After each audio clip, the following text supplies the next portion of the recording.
Welcome along to another episode of Irreverend with me, the Reverend Jamie Franklin. And as always, you know what I'm going to say, joining us as co-host, as he often does, almost always in fact, is the one and only TJ Pelham. How are you doing, TJ, today? Good, actually. Well, I'm feeling really hairy because my fringe is now in my eyes, and I never let it get this long. So I'm really looking forward. But yes, I'm good. For our audio listeners, I have to describe the shirt Tom is wearing. It's luminous blue. It's so baggy you can barely see the sleeves. Honestly, you look like what you look like is that you've cut a hole in some kind of crazy hot air balloon and stuck your head through it. I mean, it's not that baggy, Jamie. It's well fitted, actually. Except I've lost quite a lot of weight in the last year. You must have lost a lot of weight in that, Tom. But it's supposed to look like this, Jamie. It's a summer shirt. It's supposed to be loose and you know it's nice and you know. I am prejudiced against coloured clergy shirts, Tom. I'm against them. I think they're morally wrong. Well, I used to think that way, Jamie, but then I thought, my wife said to me, Tom, why are all your shirts black? I said, well, because that's the colour of clergy shirts. She said, but it's very boring. And I said, yeah, well, maybe I'm boring. She said, well, you are, but maybe you can make yourself more interesting by by wearing a coloured shirt. In the end, I tried to get a dark blue shirt. I said, can I have a dark blue shirt from the good folk at Whipple's? And they sent me this, which is not dark blue. That's flagrant false advertising on the part of Whipple's, Tom. I have to say, I'm deeply disappointed in them because every time I've dealt with them, they've sent me really good stuff. So well, when you go for black, it's just black, isn't it? I mean, exactly. You can't really go wrong with black. Anyway, we should also introduce our other co-host, as always, coming to us live from the West Country. It is the Solcombe priest extraordinaire, the Reverend Daniel French. Daniel, it's good to have you with us. Good to be with you. Yeah, I think Tom's shirt actually. It reminds me of in some of these sci-fi films when they have the blue screen, or used to be green screen. And if that was kind of automated onto your background, we just have your head, Tom, floating. It would be very sort of... Well, do you know, I have a cunning plan, sort of wearing sand-coloured trousers and this shirt and sneaking up on people on the beach and doing mission so they can't run away. And I think it will work. I'll just paint a bit of white over me and I'll blend in. No, my therapist has talked about people like you. I think I'd have a heart attack if that happened to me. Just on clergy attire, I found out that ordering new dog collars, the price has gone up now. It's sort of £6.50 for a pair, I think it's Dumont. Right. And I just refuse to pay that for a bit of plastic, honestly. So I've been looking around. They're not doing the fairy liquid bottle anymore. Right. But my wife said, why don't you try the ice cream tubs? Those white boxes. Now, not wanting to break a Lenten sugar fast as much as, as times when you get that moment when you're crashing. But I did find that the kids had a box full of crayons. And so I've cut out a load of these. Oh, right. That's clever. That looks like a proper... Maybe this could be... we could have an Irreverend poster dog collar to... Yeah. Well, you could start selling them because you could probably make a profit at £6 a dog collar there. Hopefully this is going to work now. It's really difficult doing it on Zoom, isn't it? Yeah. So for our audio listeners, Daniel just tucked in. There you go. Homemade. I'm valid now. Made out of an ice cream tub. It's very impressive, Daniel. I have. I use. What is it? I can't remember what this is called. My one. It goes all the way around. Roman collar. Is that what it's called? Oh no. Well, this is not right though, is it? Yeah. When I went to Poland, the Romans all wore the little slip-in ones. They didn't even sell these. So I wear these good. These are good reformed kind of big bands of. You look like you've been in a car crash. A brace on your neck. The full collar, which is linen. Actually, it's very comfortable. I've worn those before. They are quite comfortable. Hey, we picked our black lab when he was a puppy about 6 years ago. Yeah. Because out of the litter, he had a white mark down by his neck. Right. And my kids thought that was hilarious. He looked like a vicar. So. Really? But as middle age has got into, he's nearly 7 now. It's sort of hidden somewhere under the Labrador girth. Yeah, indeed. He's on a diet too, actually.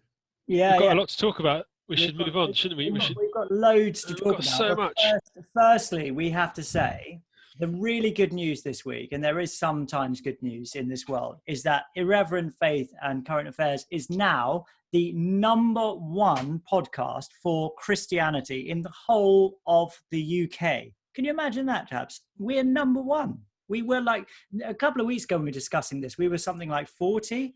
And we were looking with envious eyes at Father Mike Schmitz with his monastic, his legions of monastic. And now he's #3 and we're #1, which is amazing. We've even overtaken the Church of England, haven't we? Which Yeah. I don't know whether that speaks anything to the success of online church. Who knows? We've actually become the online church, which is we are the online church. highly ironic given the content of especially last week's show when we were sort of having quite a rant about it. But yeah, we're #1 now, and we want to say thanks so much to everyone for listening, and we especially want to say a big welcome to new listeners and new viewers. Our stats actually have they tripled last week in our audio feed, and on YouTube they're 5 times higher than they were in the past week. So we've had a massive week. So there are obviously lots and lots of new people listening. So we want to say a big thank you for listening and welcome. And thanks to everyone who supported the show so far and got us up to #1. We went up to 145 in all podcasts in the UK. And I noticed that we were actually something like 11 places higher than Owen Jones's podcast. Owen Jones, higher than him. Fancy that.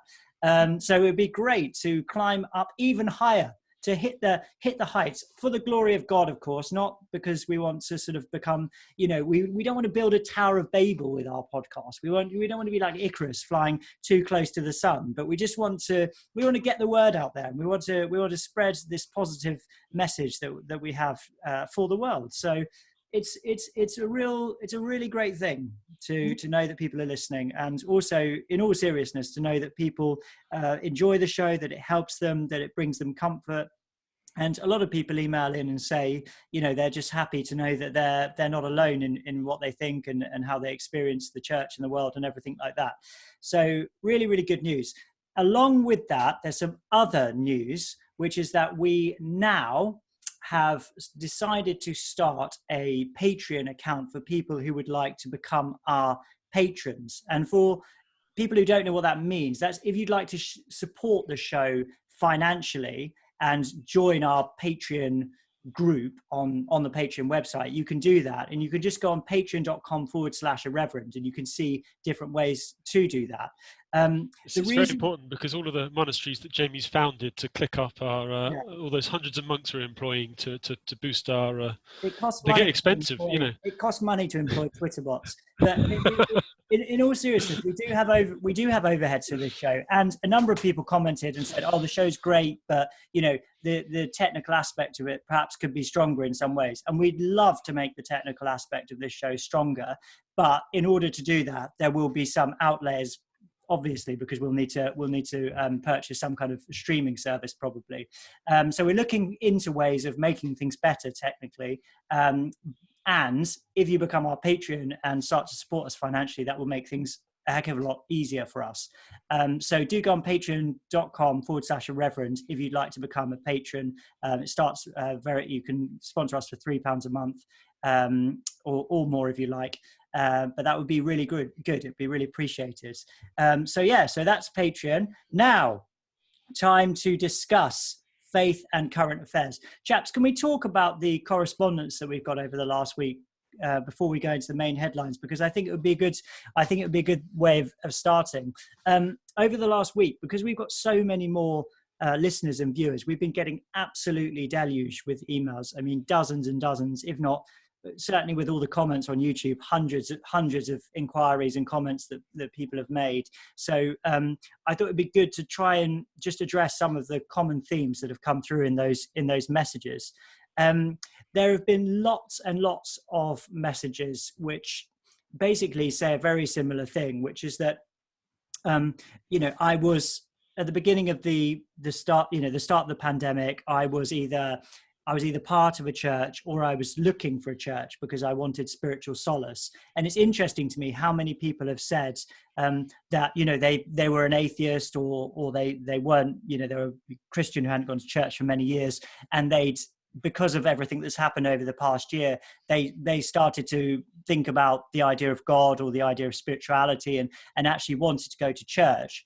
And this story that I hear over and over again, it goes from that situation, something like that, to, you know, the experience of the person trying to find a local church and either finding it shut or being turned away because they won't wear a mask, or finding it so oppressive in terms of the COVID restrictions that they've just found no support or no comfort or solace there whatsoever. So somebody here, this is a comment on YouTube, says, suffering enforced isolation because the government will not allow me to see my family and friends. I thought I would go to church to get some social interaction. My local church is a fabulous 11th century construction with 14th century additions. And I won't say where it is. Christians have worshipped here for many centuries, not anymore. An acute respiratory illness with low mortality has caused the C of E to SHIT, the bed, and stop Sunday services. The notice board outside offers a telephone service, lol. By the time services resume, the pubs also will be open, so I will get my social interaction there. The C of E has thrown away the best marketing opportunity in 100 years to engage with the populace. But you guys give me hope, so maybe I'll keep listening to the podcast, etc. So, I mean, I don't know how you feel when you hear that, chaps, but I mean, it's just a heartbreaking thing to hear, really, isn't it? I was talking to someone about Irreverend in Tesco's last week. There's a chap who's sort of part of my circle of friends, I won't name, and he's a great sort of spectator reader, and I think he's a friend of one of the on one of that writing team. Anyway, so I said, you've got to listen to this. You'll really enjoy it, and so you did that. But as he finished our conversation, he said, I've loved reading all the comments on The Spectator about my own articles. Now, I hadn't realised there was a comment button. Right, yeah. Online. And I looked rather shocked and confused. He said, no, press the little speech bubble. So I went back home and for a couple of hours read through hundreds and hundreds of comments. Yeah. And they're a similar kind of narrative, similar thing that you're saying is people feeling a bit disenfranchised from their church. I got that straight away from my first article I'd written about can we imagine the possibility of an underground church emerging in Britain, and again, I'd say, largely Anglicans somewhat in the middle of the road of Anglicanism, not high, not low, but just feeling when they've gone to the local church that the vicar has sadly not fed them spiritually, or the church looks like a crime scene. Yeah. One or two, because in that first article I wrote, I'd mentioned Jordan Peterson had sort of said how they'd tried to talk about Jordan Peterson and in fact Rod Dreher, to the vicar and said, can we discuss this? Can we highlight some of what's being said here? And again, being just dismissed. Yeah. And them thinking, do I really want to be here anymore? And withdrawing from ecclesiastical life. Yeah. Not only physically because of COVID, but kind of withdrawing a bit spiritually and sort of, gypsy-like, really looking for a spiritual home. Nomadic. Yeah. So I totally get it. And then there's definitely a pattern. I think. Well, we've said it many times before, but it goes without saying the church has failed to speak into the fear that the government has been using to generate adherence to their measures, because. And rather than speak into it, they sort of acquiesced with it and said, "Oh well, this is terrifying. We better be careful." When the message of the church, and we should definitely, this is Easter week. The message of the church is that death has lost its sting. Christ died for us for once and for all to take away the sting of death.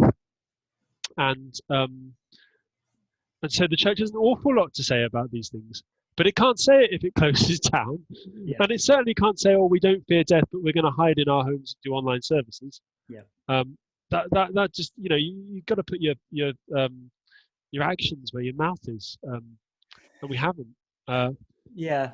And I think the article by Reverend Jonathan, which we spoke about a number of months ago, said this. He met a parishioner in the shop, and he said, "Well, what are the church's actions said about what the church actually believes?" Well, one can only conclude that the church really believes in a sort of risk management system that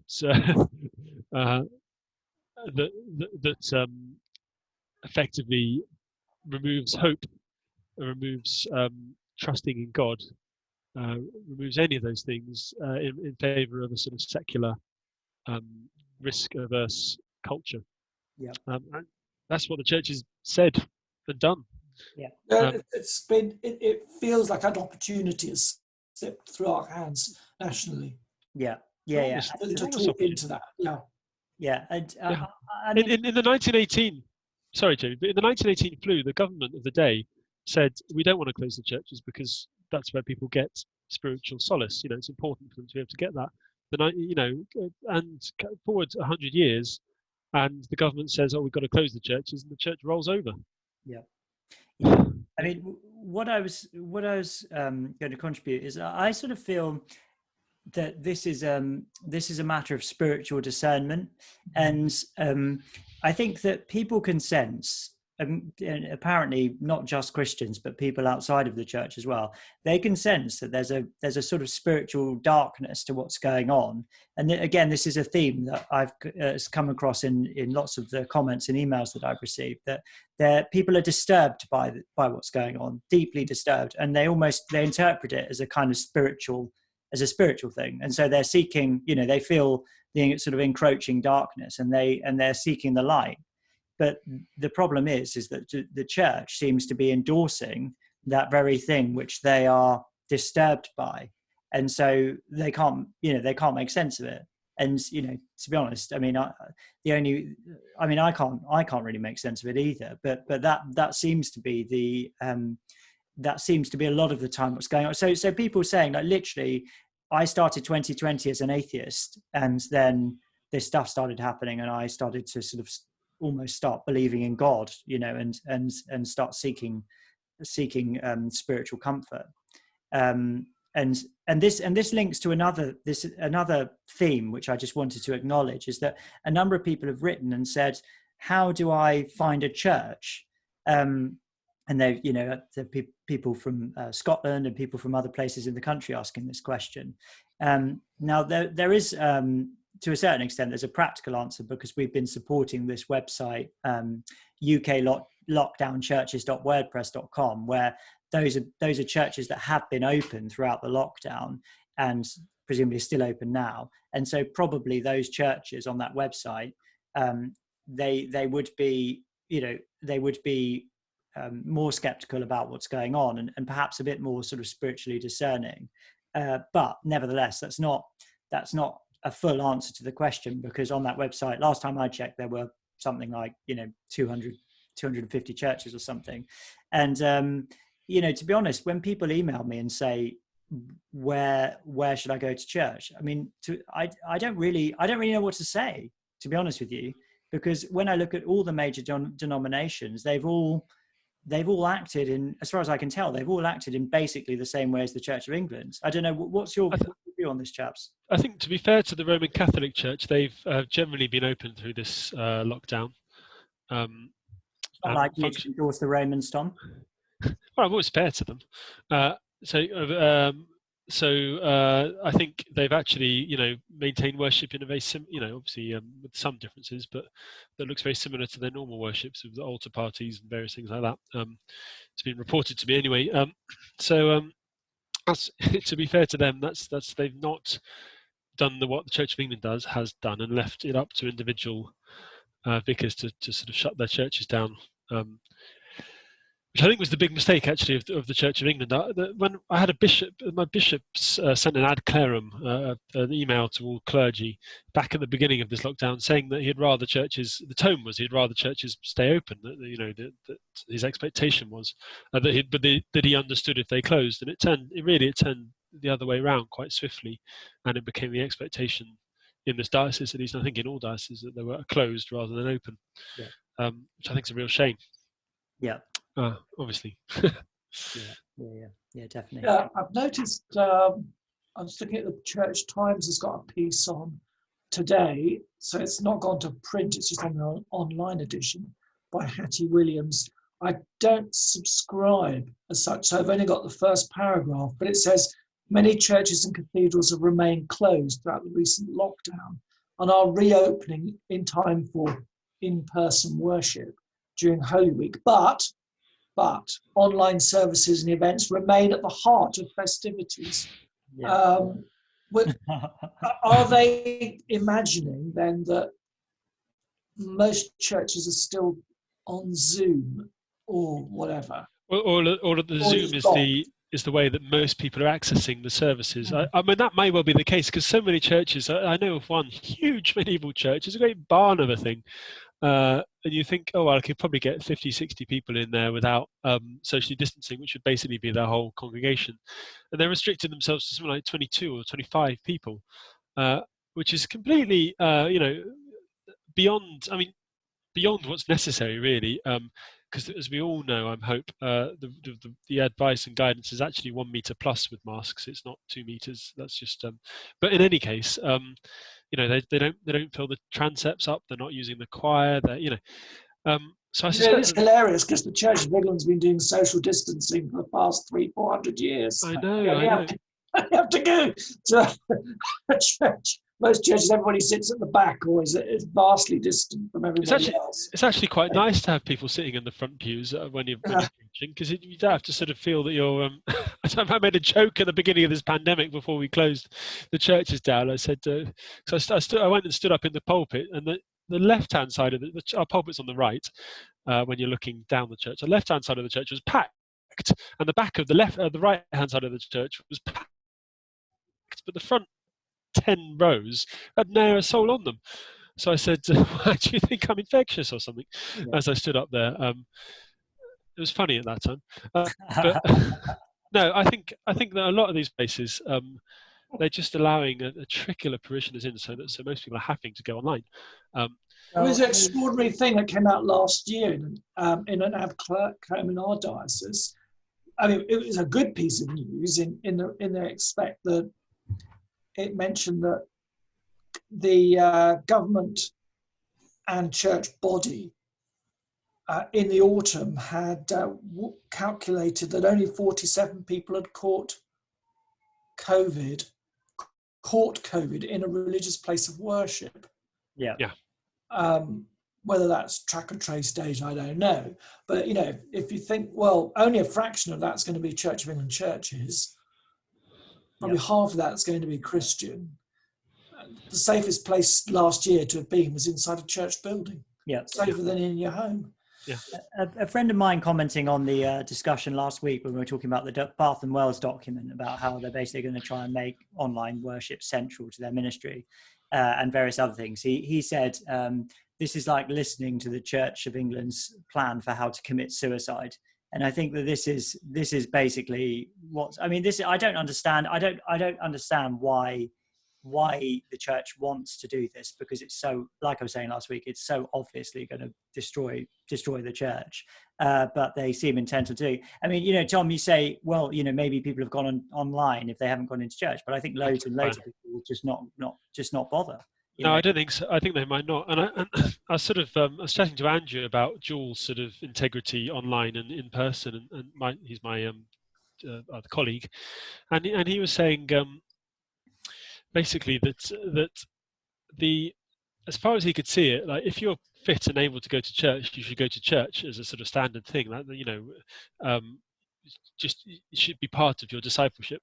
If you're unable to go to church, then obviously looking on the screen is not a substitute for church. You have to go to them. because that's how we bring the church to people who can't get to church. We take communion to them. It's one of the kind of really important ministries of ministers in the Church of England. And if so all that having online church is going to do is those people who can't quite be bothered, or don't get their shoes on in time. I can see why it could be attractive to not have to worry about leaving the house on time and getting to church. But at the same time, it's not really discipling them; it's just teaching them lazy habits, really, aren't we? Yeah, I mean, we talked about this a lot last week, didn't we? But it's absolutely just. I mean, well, I think we said enough about it last week. Yeah. I think that the this question of what do people do if they are seeking solace. I mean, I really don't. I mean, practically. I mean, I think look on the website UK. What was it called? uklockdownchurches.wordpress.com. Yeah. Look at that and see if you can find someone, because there might be a good church near you, or a church which you can drive to perhaps. But aside from that, I mean, read good books. Read C.S. Lewis, Mere Christianity if you're a spiritual seeker. Get together with other Christians or people who are as spiritual people. Maybe you can find some fellowship with other Christians that way.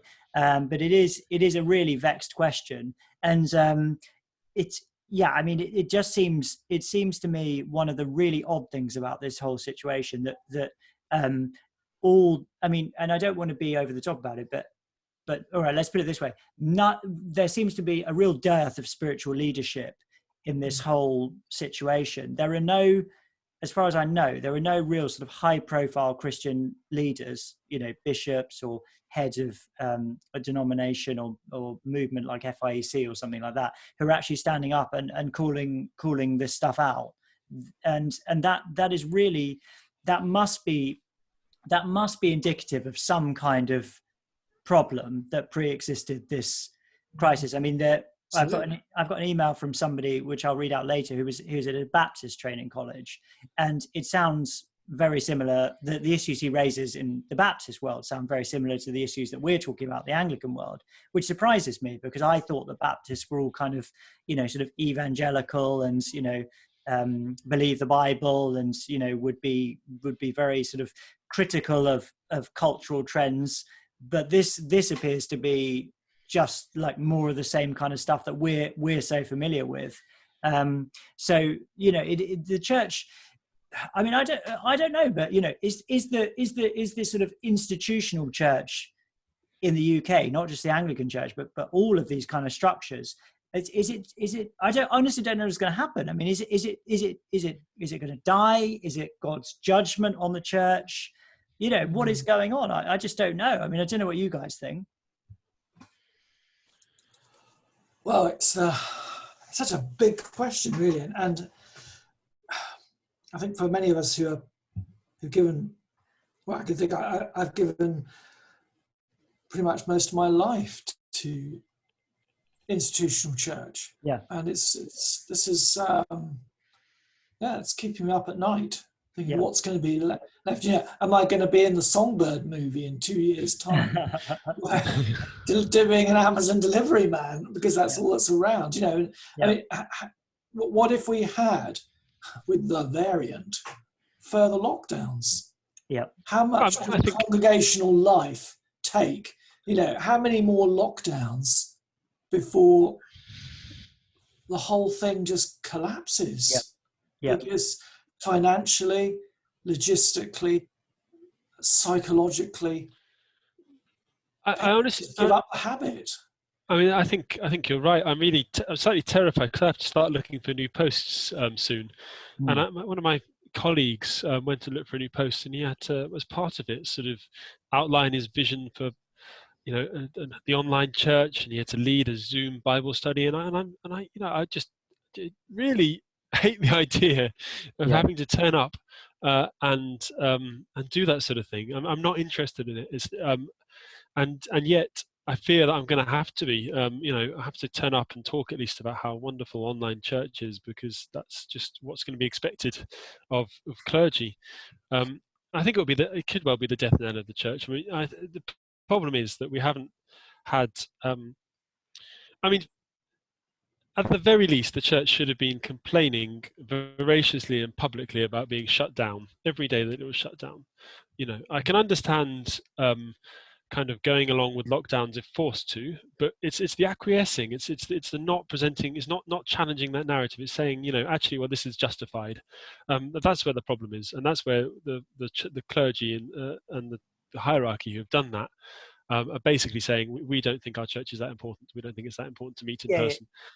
Yeah, I mean, but that's what I'm saying, Tom. Is like it's an underlying thing, isn't it? This is the symptom of an underlying. I would say it's an underlying lack of belief, and I think quite possibly lack of belief in the supernatural.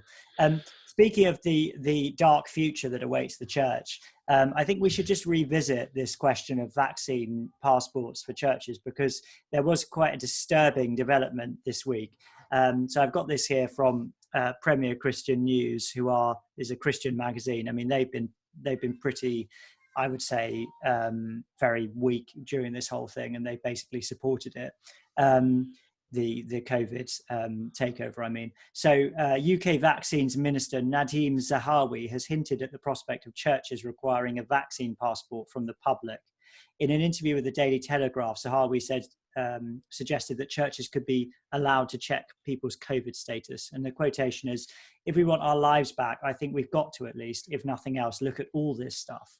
This is the man who, in February, categorically ruled out the possibility of having vaccine passports as discriminatory, by the way. The idea has been met with some hesitancy. They don't quote us here, by the way, which they could do. You know, now that we're the #1 podcast in the UK, they could quote us next time. But apparently Danny Webster, head of advocacy at the Evangelical Alliance, said vaccine passports for churches, and there's a question mark followed by 3 exclamation marks. So he probably said it in that sort of, you know, that animated evangelical way. A frightening prospect of regulating who can come to church. Then Boris Johnson said a bunch of stuff, and there was some guy who said it wasn't a very good idea, etc., etc. The Prime Minister this week acknowledged the moral complexities around a domestic vaccine passport scheme, which the government will set out in more details in early April. So that's very soon, actually. So here we are. I mean, it's bizarre, isn't it? Because going back only 3 months, the government were dead against this. Never, we're not going to do that. January, Hancock, we're not a paper carrying people. Yeah. Then we had the parliamentary debate about passport certification, and that was, yes, a biased group of people, but I suspect that there'll be loud noises in Parliament, and suddenly we're not even at the end of the certification kind of consultation, and we're already in. Now we're going to be laying out what it is. It's just bizarre, isn't it? I mean, Spiked, the online magazine, talks a bit about this, and it says, basically says the government has got into the habit of authoritarian rule and needs to get out of that habit immediately, because this is not okay. Yeah, I mean, there's no way. It's like, what is the aim behind this? Is it to protect the NHS? Well, but that's nonsense, isn't it? Because we know that vaccines don't prevent the transmission, but they do protect the people who've had them. Mm-hmm. And the people who've had them, having already been generally coerced into it, but are the vulnerable who are dying from this. And there's been another plethora of nonsense modelling coming out today. I notice sort of suggesting that there's going to be enormous death rates in countries with low vaccination take up, and this whole thing, of course, is predicated on the idea that it's just our efforts that are holding back this disease, and they can always completely ignore places like Sweden, places like Florida, Texas being reopened, all of these places that actually we can compare quite well to us. It shows that we're not in a situation where opening up would cause, at the moment, enormous death rates. Yeah, absolutely. Because what we're doing is Skinner's pigeons. Have you ever heard of Skinner's pigeons? I think we mentioned them before. Skinner was a scientist, and he fed cages of pigeons at a certain time, and different pigeons picked up different habits just before being fed. Basically, one pigeon might have been scratching its wing, and then it was fed. So next time it wanted food, it started scratching its wing, and he fed them. And this way, he was able to engender all sorts of weird behavior in his pigeons, hopping up and down, turning around, because the pigeons thought that what they were doing was bringing them food. Actually, it wasn't. It's not what was happening. What was happening is completely out of their control. Yeah, I mean, alongside this is in the Conservative government, they're quite happy to outsource their authoritarianism using market forces. If you listen to the Prime Minister, his tack on this has been, because he's a bit of a natural people pleaser. Yeah. Oh no, I wouldn't want to. We wouldn't make it mandatory, but we wouldn't stop pubs and presumably churches introducing it. Yeah. So it wouldn't become in any way law. Yeah. But likewise, they wouldn't defend it if you appealed against it being discriminatory. Yes. I mean, have any of you chaps got a medieval church?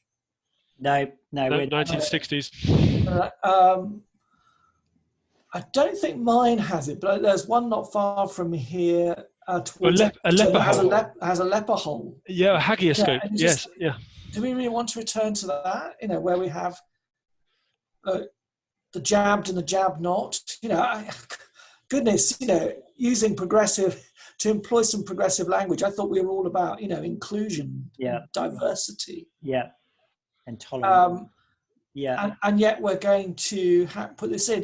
Do you know? I always had this feeling in the back of my mind. Maybe it's having studied computing years ago and watched too many sci-fi films that.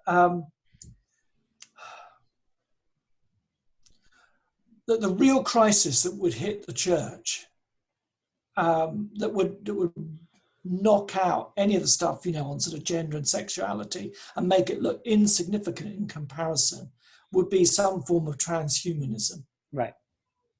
And in other words, how we wear and carry our tech and what we do with that and how that changes it. That would be the overwhelming theological battle in the 21st century. It's just a sort of a gut feeling. I thought, but I didn't think it would be happening in 2021. I thought, it'd be something that I might have seen in 2040.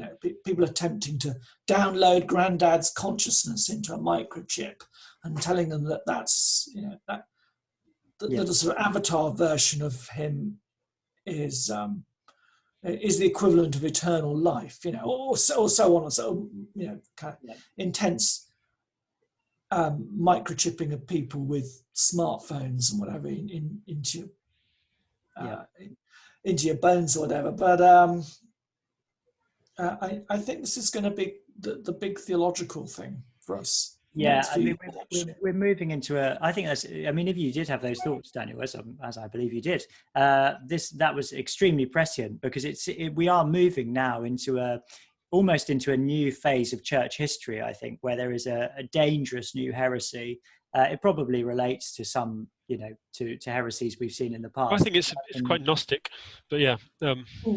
Yeah, I mean, I've been reading a book about Dietrich Bonhoeffer recently, and when the Nazis came to power, they introduced something called the Arian paragraph into some legislation to do with the church, and it basically meant that Jewish ministers would lose their jobs and couldn't, or Jewish people couldn't be ordained and so on.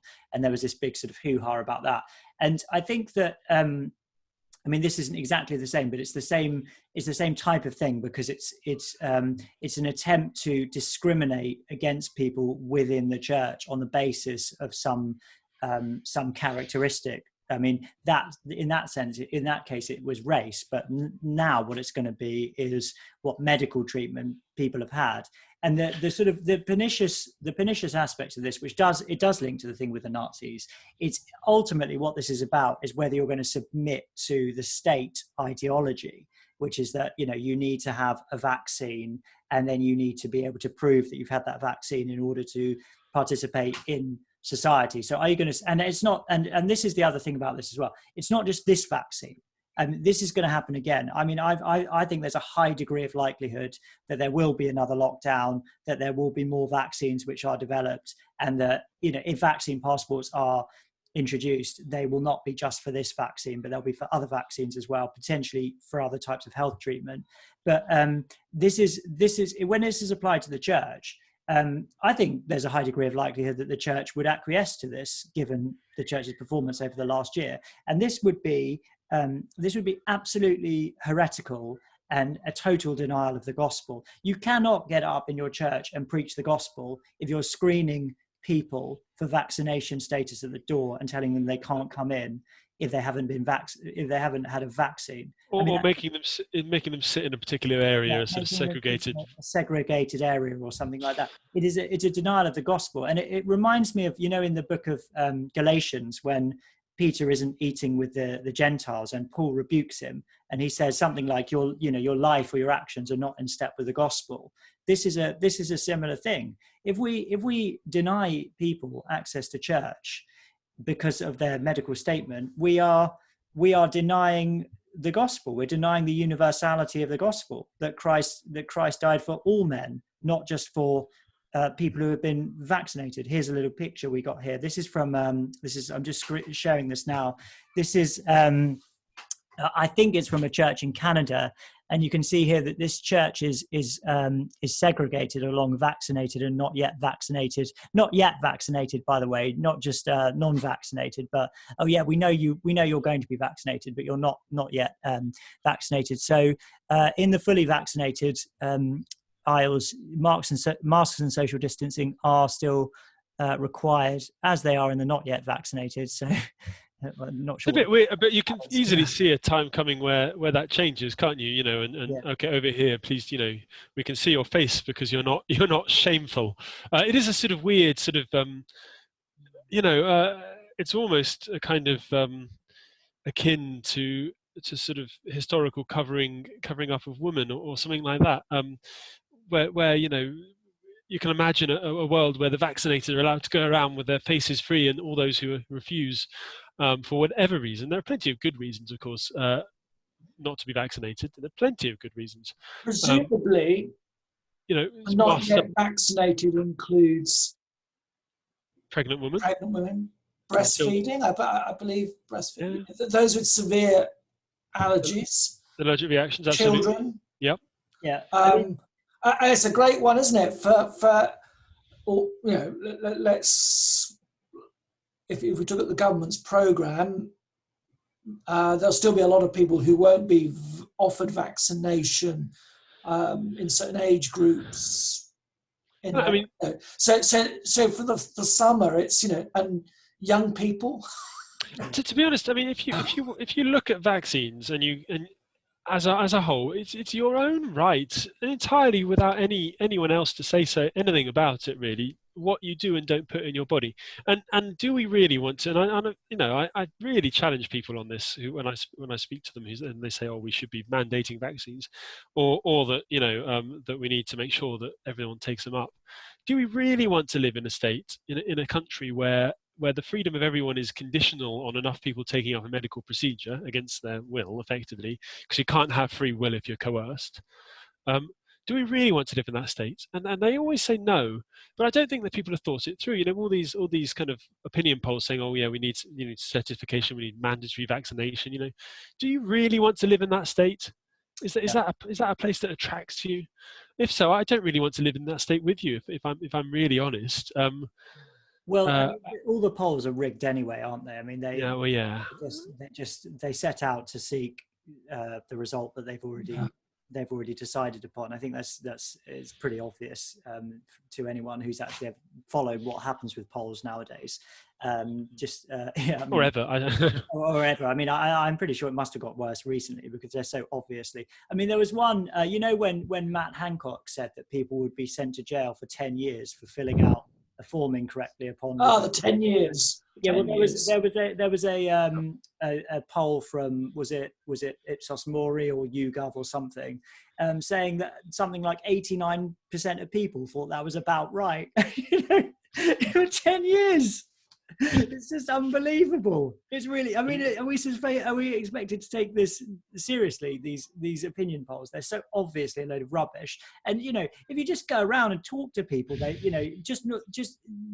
it's just nothing like these opinion polls. I think they are a propaganda device. The opinion polls, to make it seem everyone agrees with what the government are doing. And this is another thing I think which is really important to say here, and I think this is this is another area where the church is really abdicating its responsibility. So I'll stop the share now so we can all talk normally. But what is happening is the government are lying. They are lying, and they are liars. I don't mind saying that. They're liars. They lie all the time. Boris Johnson lies all the time. And actually, this is something I should have said last week, because, we were talking about the year since the lockdown and what are our personal reflections on the last year. And really one of mine is that I think my attitude prior to this whole thing about politics was very, very naive, basically. I wanted Johnson to come in because I wanted Brexit, and I was willing to vote for him, even though he had this reputation for being a liar. He's the father of many, many children. He's got a terrible track record, awful track record with those sorts of family issues, terrible stuff, which I won't even go into now. But he's not a moral man, and people were convinced of this prior to the election in November. When was it? In 2019, and I think people like me were willing to overlook that because we wanted Brexit.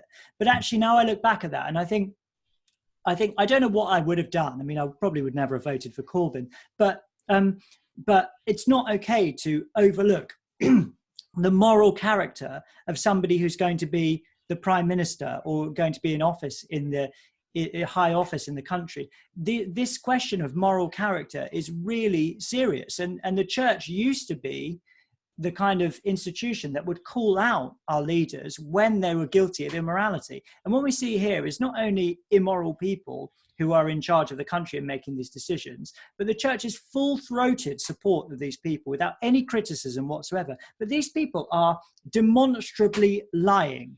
The vaccines minister, I saw a clip of him from February categorically ruling out, talking to Steve Baker in some committee meeting, categorically, publicly ruling out the possibility of vaccine passports. It was like an absolute, like, I can guarantee you this isn't going to happen, right? And today... Yeah, it's the same with Gove, isn't it? Michael Gove's the same. I think there's a clip I put on Twitter where for 30 seconds on the news, he says, that's not the kind of country we're going to become. Yeah. And I think it should be played on a loop. Really, forever. And Boris said only a few weeks ago, you won't need to get one to have a pint, right? And now we're hearing about pubs having screening for vaccination. These people, they're liars. They are lying. The truth means nothing to them. And I think as the church, we should point that out. We should say, look, it's not okay to lie to people because you're manipulating them. You're manipulating them in order to get what you want. And that's what this whole thing has been about. This subcommittee within SAGE, the behavioural subcommittee in SAGE, behavioural science.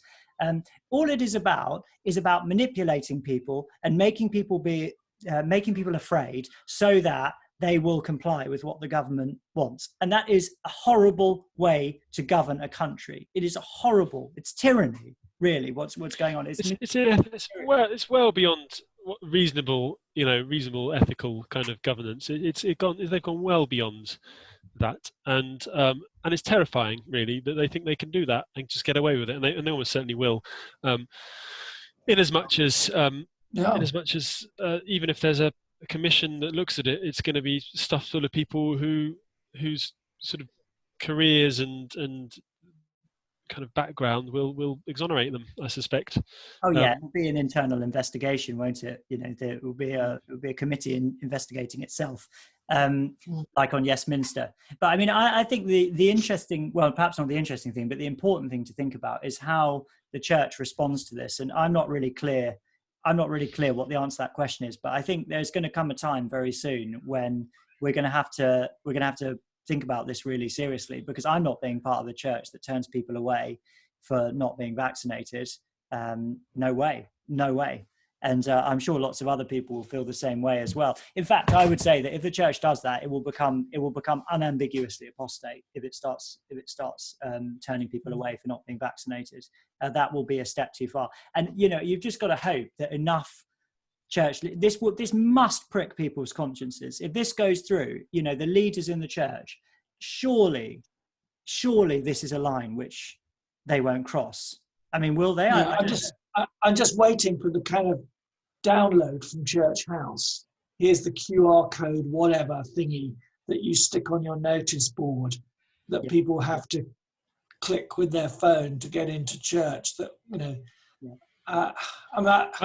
can you imagine as a pastor, guys? Can you imagine having to turn someone away, or watching people being turned away by sidesmen? Yeah. Because their phone batteries run out. Yeah. And they can't prove that they're vaccinated. In the end, I mean, the one thing that we can probably sort of count on is the incompetence of the government, and this is one thing that they haven't really thought through, because there are plenty of people in this world who don't have mobile phones. Are we just going to exclude them from society entirely just because of that, or don't have smartphones? In fact, do you know, one of the first things I'll do if this sort of thing comes in is get a dumb phone. That'll become my main phone. My smartphone won't travel with me anymore. I'll be, for all intents and purposes, able to avoid all of this, one hopes. If they issue cards, I tell you, I've got a card shredder. I'm not going to comply with any of this, and certainly my church wouldn't comply with it. Well, I don't. I mean, I wouldn't comply with it either. I mean, I think if it happened, we'd need a confessing church, and I think that. Like I was saying, trying to sort of discern what's going on and to read the signs of the times. I mean, unless the institutional church wakes up and starts to rediscover its principles and start actually thinking from a theological and spiritual perspective, this thing is just going to steamroller over it, and it's going to destroy it. It's going to become like a desiccated, state church. The church has already suffered massively. I mean, the Church of England over the past year, it must be hemorrhaging people. I mean, we don't even know how. There was a report which said maybe 20% of people. We don't know how many people have left the church as a result of this. I think it's highly unlikely that many people will end up being part of congregations as a result of anything that's been going on in the last year. So hemorrhaging people, that must mean we're hemorrhaging finances. And if they start to exclude people for not having vaccines, I mean, it's apart from anything else, lots of people won't be able to go to church because they won't have had the vaccine. But the spiritual death of the church will be complete. It'll be like a spiritually dead church. I think what I'd say as a positive, of that is. And I know with James Delingpole you spoke about the deep church, which I thought was an unfortunate term in some ways, though I understand it's not parallel to the deep, in the deep state. But C.S. Lewis talked about the deep church. Maybe the more correct term would be to talk about the deeper church. That in a sense, the don't want to say that the pure church. That maybe this is a grace-given moment for that deeper church to rise, and that I suspect would cross amongst denominational boundaries in quite an interesting way, actually. And it may be very small to begin with. I mean, you use the term confessing church, or people use the word underground church. Networks of believers across the denominational spaces might find themselves in a time where, a hard time, a time where the church experiences suffering, as do individual Christians, but also a time when there is grace, and grace given to those who will stand up for what is right. And from that, peace and joy. But not without hardship. So yes, seeing bits of institutions falling apart might be part and parcel of the experience, but I think something can rise from beyond that could be quite extraordinary, really. That in a couple of generations' time they say, thank goodness that came. As in the history of Israel, isn't it? The Babylonian captivity. 70 years. Death and resurrection. Yeah, for sure. I think that may be it, Daniel. I think that may be what's happening. You know, the Lord is bringing about change in the church, and that's why I use the category of judgment, because I think, you know, it is legitimate to think of it as a kind of judgment on the pre-existing church. And the thing, as I said earlier, the thing I find shocking is how ubiquitous it is, because it's not just the Church of England. It seems you know, all the other ones as well. I got this good email from a guy called Joel, who says about this. He says, agree very strongly with most of what we said on the podcast about the deeply worrying policy of domestic vaccine passports. However, I disagree that allowing private businesses to do as they wish is acceptable. I consider vaccine passports to be a form of discrimination, which the government already outlaws. It may not be an immutable characteristic like race or ethnicity, but I do think it is a freedom of conscience issue. And in the same way, businesses cannot discriminate against people based on their religious beliefs, they should not discriminate against them if they've chosen in good conscience not to have the vaccine. He also says he doesn't share our optimism about Conservative voters pushing back on this issue. He told his MP he won't be receiving his vote again if vaccine passports are introduced, but it feels like he's in a minority. Then he writes, in fact, it is the Lib Dems of all people pushing back on these passports. And although I loathe them in almost every other respect, I'm willing to side with them on this, for I believe vaccine passports to be not only entirely unnecessary, but one of the most evil policy proposals I've heard in my lifetime. And yeah, I mean, I think we can all say amen to that. I'm not sure who said that allowing private businesses to do as they wish is acceptable. I think that would be worse than if there was some kind of state mandated vaccine passport which could be checked by the police. I think that the latter of those two things would be worse, but I certainly don't welcome you know, but businesses discriminating against people. I guess the thing I think about this is I almost feel like the past has been sold on this, and that this is, you know, I sort of feel like something like this is going to happen, that some private businesses will inevitably introduce this, and that the government are just, they're not going to stop them, are they? It's not going to happen. So I don't know what you guys think about that. You can see it coming, can't you? Yeah. Because if a population have been cornered into fear for the past year, things like this are sold as an alleviating of that fear. Yeah.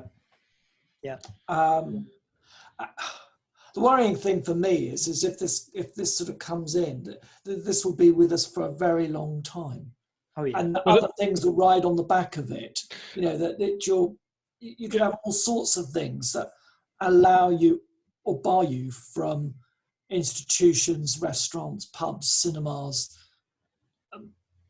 You know, it begins to feel like a form of social credit. In fact, I'm struggling to see how it isn't actually. It's just that it's very binary. You know, like the Chinese system where it's whatever it is, you get 700 points or something. Yeah. This is just 1 or 0, isn't it? Yeah, but it will diversify. It'll become more complex. Go on, Tom. Yeah, and it's sort of, if people think this is just now, they're kidding themselves. I mean, the whole point of these COVID vaccinations is that we're going to need constant booster shots. So, you know, as they update, like the flu vaccine, and to be honest, if it's so important now, it's going to be so important in 5 years' time. So when, you know, when people say, "Oh, this is only going to be temporary," it's not. You know, I'm sorry. Once we're terrified, once we got to the state where COVID is the only thing which matters, which our government has decided, then that's it. You know, COVID is the only thing that matters. Yeah. This is the rest of our lives. You know, we then, I suppose, philosophically cease to be a liberal democracy, or a series of liberal democracies. Then we become something else. I don't know what you call that. I think we, or whatever, but we become something. Yeah. You know, the healthcare totalitarian. I think we stopped being a liberal democracy over a year ago now, Daniel. I'm afraid. I mean, we don't. I mean, if you're not prepared to stick by the sort of foundational kind of ideas of liberal democracy when things get bad, you don't really stick by with them at all. I mean, liberal democracy is either true and this is the best way to live, or it's, you know, something that we discard. You can't really hold a lockdown state and claim to be a liberal democracy. You can't. There are arguably only sort of a few liberal democracies left in this world. And because our liberal democracy is predicated on convention, we're never going to get there again. We're always going to be in a state where if the government thinks it necessary, they can lock us down. Yeah. We're no longer can we claim to be in the point where we have natural unalienable rights. We have gifts from ministers, and that's simply what it is. I mean, it's awful, but there's literally no way around it.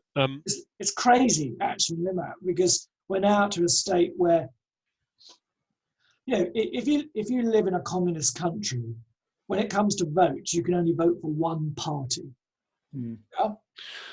Now we're at a state where you can vote for multiple parties, but they all largely want the same thing. Same thing. So what is the difference? What is the difference between being in that kind of country and this kind of country? Yeah, well, there is none, is there? And I mean, I can't see it.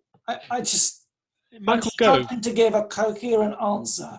Michael Gove. And I find that terrifying for myself, my family, for my society, for my community. In a debate on ID cards in 2003, Michael Gove, who's now, it must be said, heading our COVID certification sort of task party, said this in a debate in 2003. He said, "We as free citizens devolve power upwards. We don't operate at the license or leisure or pleasure of those who happen to govern us at any point. The idea that we should be licensed to exist by the state seems to me, as a matter of principle, to be wrong." I mean, well, yes. I mean, yes, Michael Gove. What has changed your mind? I mean, is it actually the case that we're not free people because it's too dangerous to be free people? In which case we weren't free people in 2003 either, because pandemics have always been a danger to humanity. In which case we've never been free people. It's all been a lie. And Gove is like a slippery eel, isn't he? I mean, he's not a principled man, so he's done what he's done to get where he is, basically, I think. But one of the Daniel, this thing you shared with me on Twitter, I think that this may prove to be one of the most significant moments in our history in the UK. The interview with Professor Ferguson, Neil Ferguson, from the 26th of December, where he said SAGE had watched as China enacted this innovative intervention in pandemic control that was also a medical intervention. They claimed to have flattened the curve. I was skeptical at first. I thought it was a massive cover-up by the Chinese, but as the data accrued, it became clear it was an effective policy. Then as infections seeded across the world, springing up like angry boils on the map, SAGE debated whether, nevertheless, it would be effective here. It's a communist one-party state, we said. We couldn't get away with this in Europe, we thought.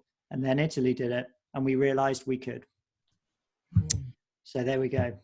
We decided to copy probably what China's probably the second most authoritarian regime on the planet after North Korea, who are engaged in genocidal acts, who have a social credit system, who have a propaganda one-party state, and that's who we've copied in locking down our populace.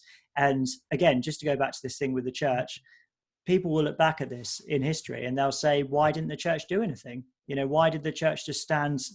And it wasn't just that the church didn't do anything, it's that anyone who spoke out was ostracized and told that they were being irresponsible and immoral for questioning this. It was the bishops of I can't remember quite which diocese. Chelmsford springs to mind, who threatened clergy who dissented from their instructions. This is prior to the lockdown, to withdraw the common cup with safeguarding measures, which is really, really dangerous. Sort of safeguarding is supposed to be about very. You can't use safeguarding to drive policy in that way without devaluing the very thing that safeguarding is supposed to be, which is about creating a safe kind of space where adults don't harm other adults.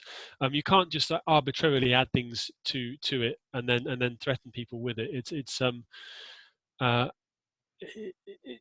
one of the things that people feared about a centralized safeguarding system that we've got, which is we need, but it's clearly you can do stuff. Well, yeah.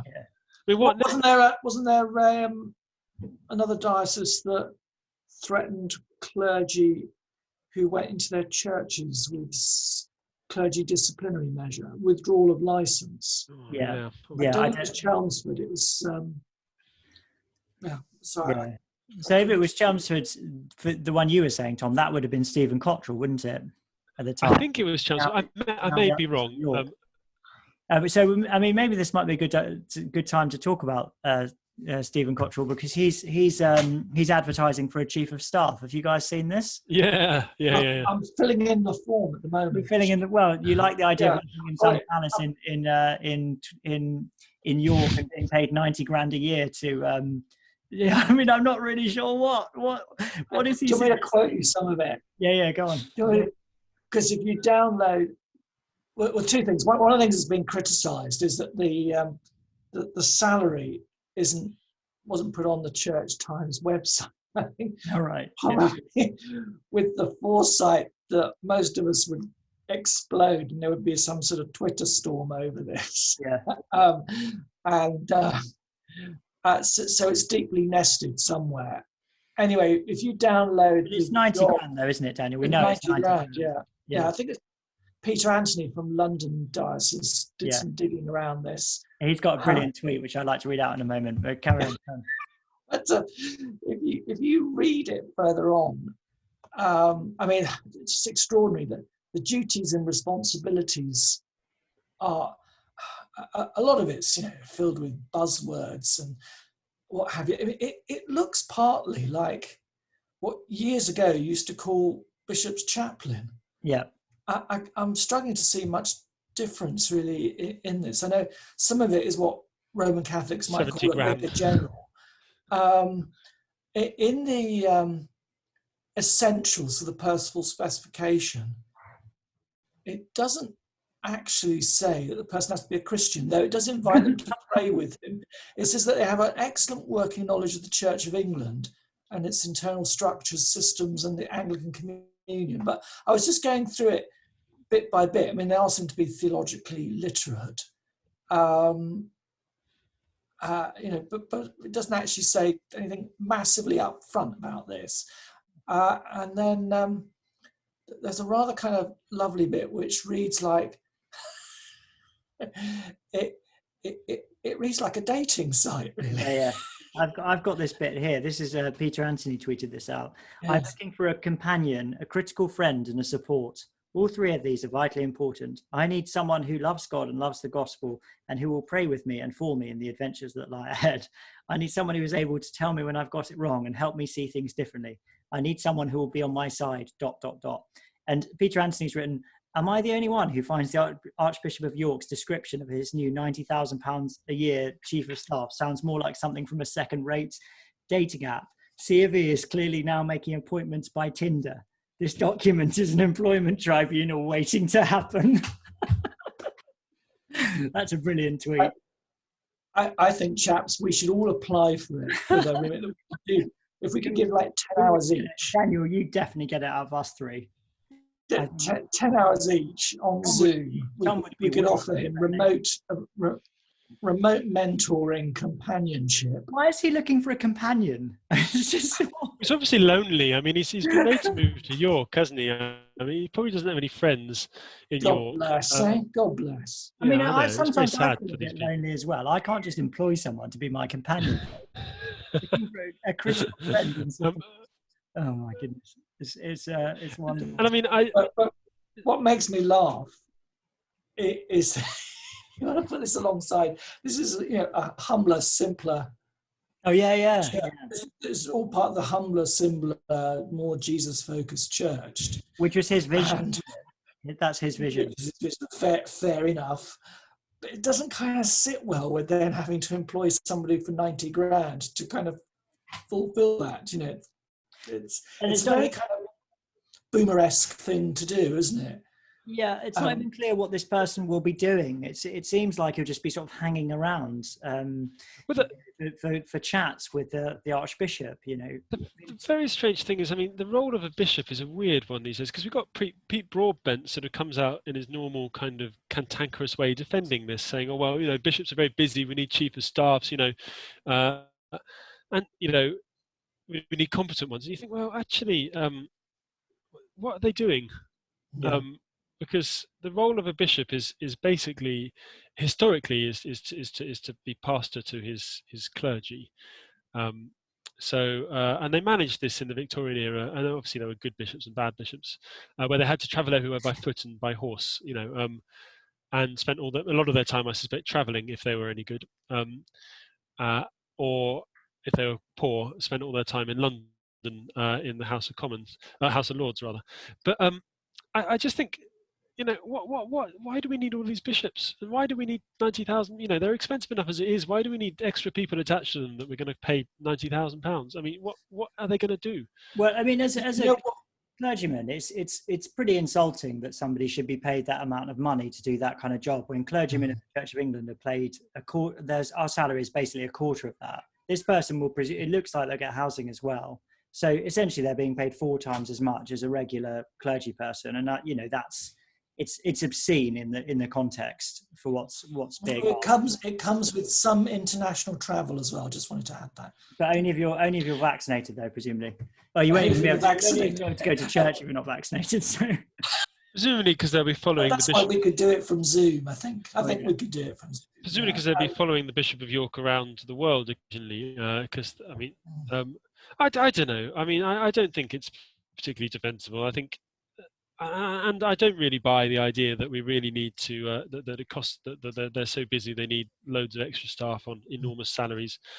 Yeah, a friend of mine who's retired priest, bishop, has said that he worked out at the conclusion of his ministry that all you need to create a diocese is, if you want to build a diocese, what you need is, yes, you need the bishop, and then you need bread, wine, and access to water. Think about it. Very good. Now, my lodger upstairs from the Czech Republic, our family friend, a diocese next to him during the Soviet period, the local pharmacist was the bishop and ran the diocese from the storeroom. Really? Now, I know that's an extreme example, but it wasn't that long ago, wasn't it, that a diocese was essentially the bishop, the chaplain, maybe a bit of secretarial support, and that was it. And that wasn't in the days before tech and before emails. Because tech and emails don't actually make life any easier is the lie, isn't it? They increase the amount of stuff we do. When you have to write a paper, when you have to put pen to paper and go to the post office to send a message, you have to, you make darn sure it's necessary, don't you? You don't sort of ping. I don't want to be, be fair that we've all had that increase in bureaucracy. We have, but 90k to be a companion for strategy. Well, in that sort of pay scheme of the Church of England, I heard this was a couple of years ago, to be fair, but I heard that the highest paid clergy role in the Church of England was the Dean of Christ Church College, Oxford. Yeah, look where that's gone. That was well, I mean, obviously that's a whole different thing now. That's a whole podcast. That one. Yeah, exactly. Well, it's a whole series of podcasts. So I think that could go on Patreon, really. For people, that could be a Patreon extra. For people who don't know, that's referring to Martin Percy, who's the Dean of Christ Church. There's been a big falling out there between him and the old boys at Christ Church. And now, apparently, when they have meetings together, they have to have solicitors in there. They have to have 2 solicitors present in their meetings. Anyway, that's a side issue. The pay for the Dean of Christ Church is something like it's something like 115 grand or something like that. So that's the highest paid job in the Church of England. Higher than any. Presumably, it's paid higher because you're also the head of the college, aren't you? Yeah, you're the head of the college, Dean of Christ Church, and it's obviously a historic endowment as well. So that's the reason. But this, like, chief of staff to the Archbishop of York is 90 grand. So it's not actually that much less than the Dean of Christ Church, which is the highest paid job. I'd be interested to know how much the archbishops are paid, because I would have thought they'd be paid less than that. I think they're paid about 80 grand or something, unless they've... It's very West Wing, isn't it? It was termed chief of staff. Yeah, I know. I was thinking. I can kind of imagine going around with a clipboard. Yeah, Leo's the chief of staff. Sack him. Yeah. It's got that kind of. There's a bit Netflixy kind of feel to it. Well, I hope that the right person comes up for that job. Companion and critical friend to the Archbishop of York. We've got a big listenership now. If anyone fancies it, and you're a Christian, or perhaps even not. It seems like As long as you love God. yeah, and you want if you already maybe you already live in York, but 90 grand is pretty good, really. York's a nice city as well. Obviously, It's lovely. It's got beautiful city walls, isn't it? It's got A railway station, right? yeah, it has, and a railway museum, which I'm quite fond of. So New there's York something about is quite nice, actually, isn't it? yeah. It's nice. Yeah, so that's an opportunity for the right person. 90 grand. Chaps, I think we should finish quite soon, but can I share what I've designated email of the week, and we've got a lot of emails this week, but this I found particularly interesting. By the way, we were going to talk about a bit more about the Scottish church thing, but I think we've kind of talked about the church for ages now, and we probably should wrap things up reasonably soon. So maybe we'll just hold that until next week or another time. But we've had some good correspondence on that. So yeah, email from the week. So somebody I'm going to keep anonymous, but he's in a Baptist college. He's training for Baptist ministry, I think. So he writes, I've just finished my first year of Bible college as part of my BA in theology, and certainly resonate with your experience that as a theological and political conservative, one definitely does have to choose his words delicately, know when to speak, and that it feels rather segregated. He says, I find the reticence of my lecturers to speak on cultural issues and perversion of Christ's message with a woke tone worrying, but God has called me to the institution, so I must endure, as it is for a reason. For example, one of my lecturers put the class into small groups in breakout rooms on Zoom, muted all the men so that for 5 minutes, the women of the class could lecture to us about the hardships and discrimination they face in the light of that verse in 2 Timothy. And he writes, maybe it's a relevant issue, but I pay to get taught by a lecturer. I'm a Baptist, though I could see myself going to a non-denominational evangelical church due to the increasing wokeness in the upper echelons of the union. So we probably have some differences, but speaking about us as Anglicans, but it was great to hear you talk with candor about the current situation of the world. And then he just signs off basically with a couple of other things. But the verse he's referring to in 2 Timothy is written by the Apostle Paul, where he says, I do not permit a woman to teach or have authority over a man. So he was put in a Zoom room, muted, and then the women talked about how difficult life had been for them. But I mean, I think the interesting thing about this, like I was saying earlier, is how, even in Baptist colleges, this kind of progressive leftist woke ideology seems to be taking hold. And he says, maybe I'll go to an independent evangelical church. And I don't know what those churches are like, but when I look at the representation the FIEC have had in this whole COVID crisis, it just, I'm not saying they're all woke as well, but it does seem to be that the same kind of thing is happening everywhere. I don't know if that's what you guys pick up as well. It's alarming, isn't it, that the church everywhere almost seems to be following the world sort of uncritically.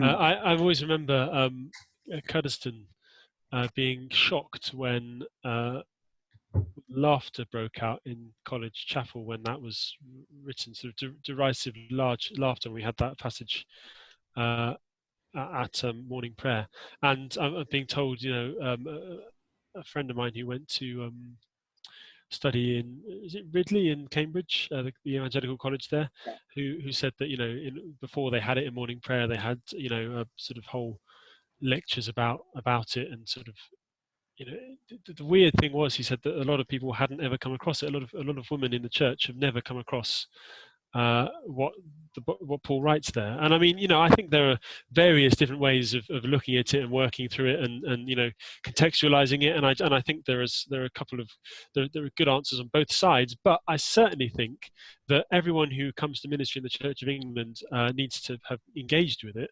because it's in the Bible. Yeah, and that's the problem, isn't it? Is that it's not so much about having arguments about what it means, or interpreting it in different ways. It's the way that people hold their own scriptures in contempt, and actually think that the scripture has been a source of in itself, in its essence, has been a source of evil and wickedness in the world. And I think my personal view is that is just it's an incoherent position to be in, to be a Christian, especially somebody who's training, like in a Baptist college, to preach the Scriptures, which is, I thought, what being a Baptist was all about, and believing that the Scriptures are basically wrong, and even worse than wrong, but evil. I mean, it seems to be like a fundamental incoherent position to be in. It's weird, isn't it? But then I think, at least in the Church of England, the actual scriptural literacy of ordinands is incredibly low.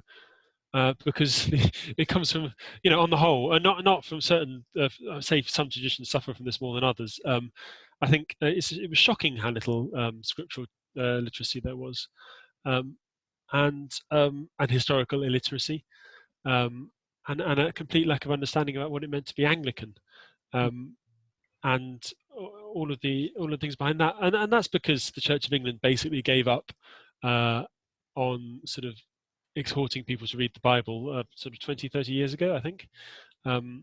It gave up on using its own distinctive liturgy in favour of sort of common worship, which is kind of really much more like a sort of vaguely anglicised Catholic Mass than it is anything that came out of the Church of England's history. And I think and it sort of assumes that Anglicanism was something that just rubbed off without really working at it. And that's not the case. I know we will disagree about some of these things, I know, Jamie, but I think there's some truth in what I've said. Oh yes, there's always truth in what you say, Tom, for sure. Yeah, I mean, before we go too far down the liturgical rabbit hole, because we want to. That'll be available on Patreon. Yeah, that might be another. I painted a whole room, guys. My whole listening to that Eucharistic debate. Oh yeah. I put an extra layer of paint. So great. Well, hopefully it was more interesting than watching it dry, at least. But I'm not sure we're. I mean, but I'm not sure we're necessarily encouraging people to sign up for the tier 3 of patron, by promising lengthy debates about Anglican liturgy, about common worship. Yeah, I mean, I think the important thing to draw out of this, like the sort of principle to draw out of it, is that it is pretty confusing for people within the church and outside the church when there appears to be no sort of coherent authoritative sources for faith. It makes sense that when you look at I don't know, if you look at, for example, Islam, I mean, I don't know very much about Islam, but I know that the Quran is their authoritative book. And there are, as far as I'm aware, very few liberal Muslims who would say, oh, well, the Quran is just wrong, and there are bits of it which are evil and stuff like that. They believe in the Quran, and they preach it, and they live by it and everything like that. And people look at the Christian church and they think, well, why are you so sort of lacking in principle and just kind of blown, tossed to and forth by every wind of culture? It doesn't really seem to make any sense. And I think in the Anglican Church, and again, this is a much bigger conversation, but in the Anglican Church, we have a real lack of identity, which I think exists for various historical reasons, but it's enormously problematic, and I think it's contributed to the situation that we find ourselves in today. We sell. You can see this actually, I think, in the RE curriculums, even diocesan national religious curriculums the Church of England puts out. Anglicanism per se is seen as an incidental. It's all up for grabs. Yeah. Thing. So that whole tradition of 500 years and more of English Christianity is just like an item of clothing that you can put on or discard. Well, people on the whole are discarding, because it's not seen as essential. Yeah. And then come along the and I get some of the fresh expression stuff. Some of this ideas that we can just dress up our churches in our mission with anything we like. Yeah. Once you have that, when you can have everything, you end up with nothing. Yeah. Well, I mean, for those of you who haven't come across fresh expressions who are listening, there's sort of they're the sort of church planting, and they try and be contextual. and they can pretty much drop whatever bit of Anglicanism they want to. They've been given pretty free license. So some of them don't really look like churches, if you'll ask me. They don't have a sort of Eucharistic or sacramental worship at all. Others look very much like free churches or house churches with sort of lay-led Eucharistic sacramental ministry, which is all these things that you say, well, that's fair enough. I don't have a problem with there being free churches that are lay-led, but it's not Anglicanism, and so why are we founding them? Can we not have some self-respect and say, well, we're an Anglican church, let's plant Anglican churches? I don't understand why that's so contentious. Yeah, absolutely. So as if to prove my point earlier, I've just seen a tweet which said it's a poll from Ipsos Mori. Do you support vaccine passports to go to the pub? Can you take a guess as to what the result of this is? Oh, it's going to be 90% in favour, is it? It's 62% support it and 22% oppose it. Which Do you know, I bet you those 62% are not the people who go to the pub, and the 22% are, though. That's the ironic thing, isn't it? It's a lie. It's a lie. That's all there is to it. It is a lie. They screen people to suggest whether they'll answer in the way that they want to, and then they ring them up and ask them. That's the way it works. It's just the whole thing is a propaganda exercise. I do not believe for a second that 2 out of 3 people in this country support having to show a vaccine passport to go to the pub. I think that's absolute rubbish. But I think the problem, Jamie, is it's not necessarily they screen people for pre-existing answers. It's that they often phrase questions or the background to all the questions as such that,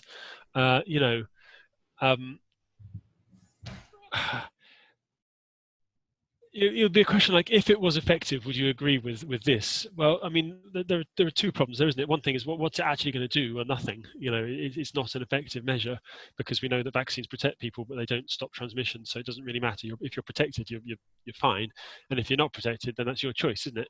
Or the vaccine doesn't work, in which case it's completely irrelevant.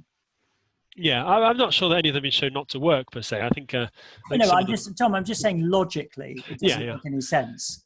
It doesn't make any sense as a health protection measure. Either the vaccines work or they don't work. If they work, then you're protected.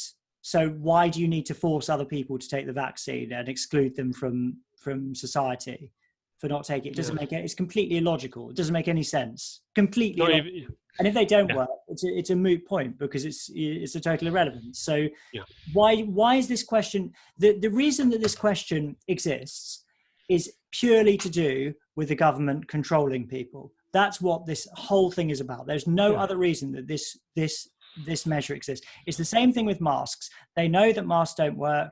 They've implemented them at the end of the summer, when the peak of the pandemic was over, at the point where the pandemic was the virus was at its lowest prevalence. They implemented masks. Why? Somebody on the behavioural committee probably suggested it in order to control people and to keep on spreading fear.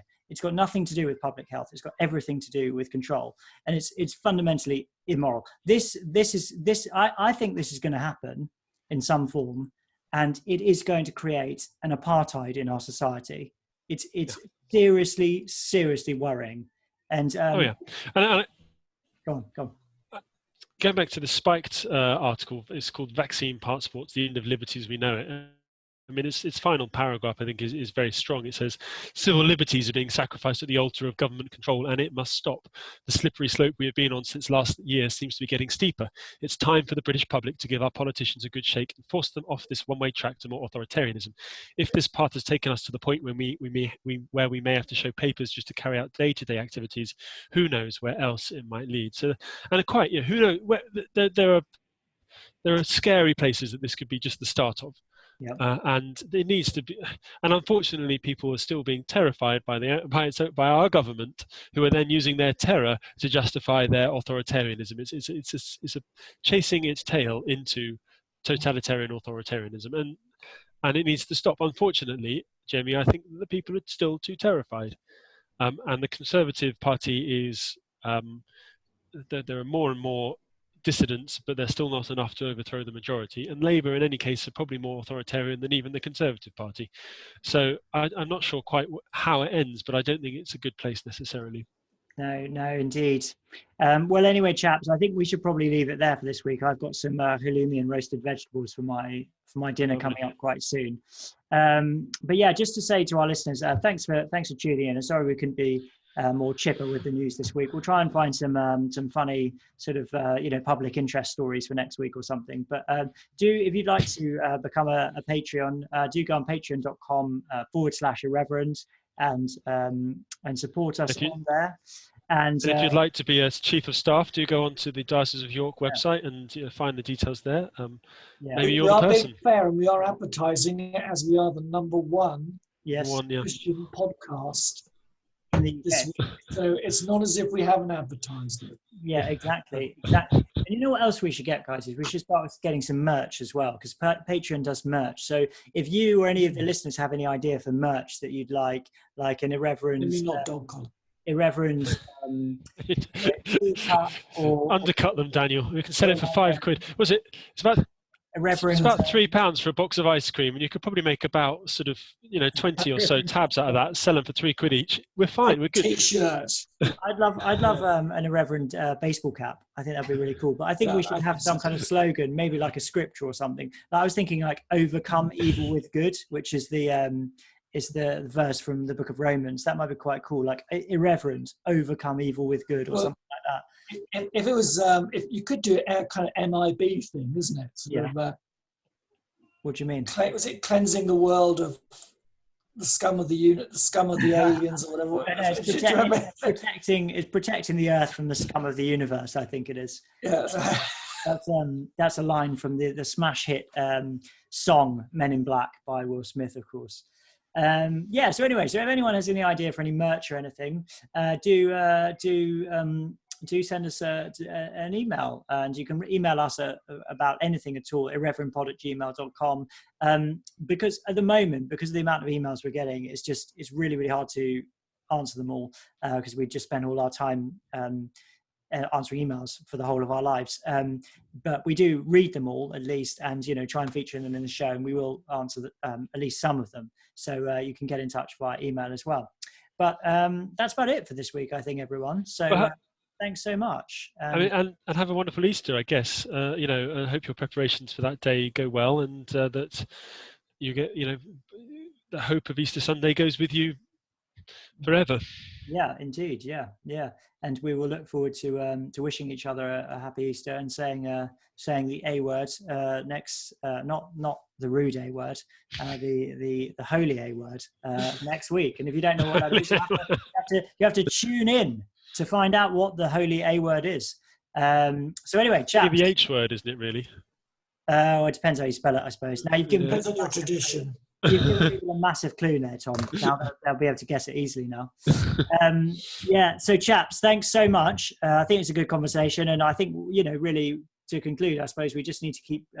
We need to be watchful, discerning, prayerful in these times, and continue to have faith in Christ.